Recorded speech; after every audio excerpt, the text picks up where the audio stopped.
चंबा की शांत वादियों में एक ऐसा रहस्य है जिसे समय भी नहीं भुला पाया।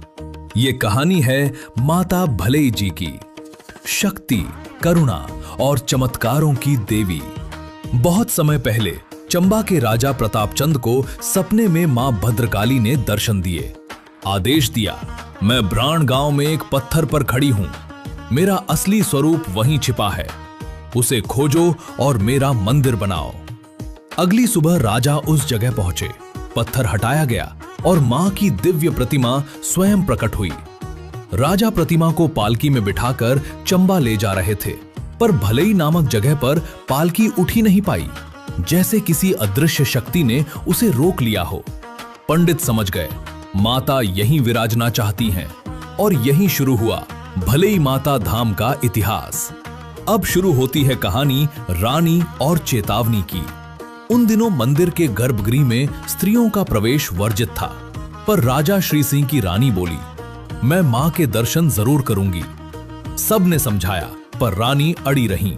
वो मंदिर पहुंची और हर सीढ़ी पर एक बकरे की बलि दिलवाई। जैसे जैसे सीढ़ियां बढ़ती गईं, हवा भारी होने लगी, वातावरण कांपने लगा और गर्भगृह के पास पहुंचते ही आकाशवाणी हुई, रानी आगे मत बढ़ो। पर रानी नहीं रुकी।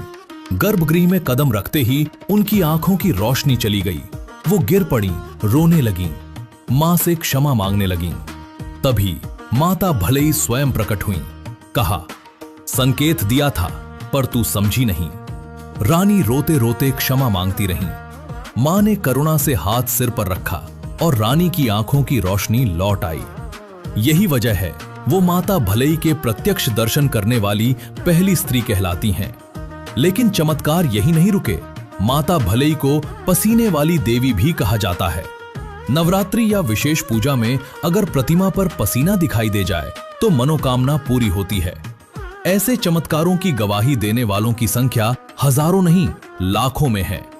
और जब प्रतिमा चोरी करने की कोशिश की गई, चोर 15 किलोमीटर दूर पहुंचे ही थे कि उन्हें रास्ता दिखना बंद हो गया। डरकर मूर्ति वहीं छोड़कर भाग गए। तब से माना जाता है माता अपने धाम की रक्षा खुद करती हैं। आज भी लाखों श्रद्धालु यहां माथा टेकते हैं। जिसकी इच्छा पूरी होती है वो जरूर लौटकर धन्यवाद कहने आता है, क्योंकि कहा जाता है माता भलई कभी किसी सच्चे भक्त को खाली नहीं लौटाती।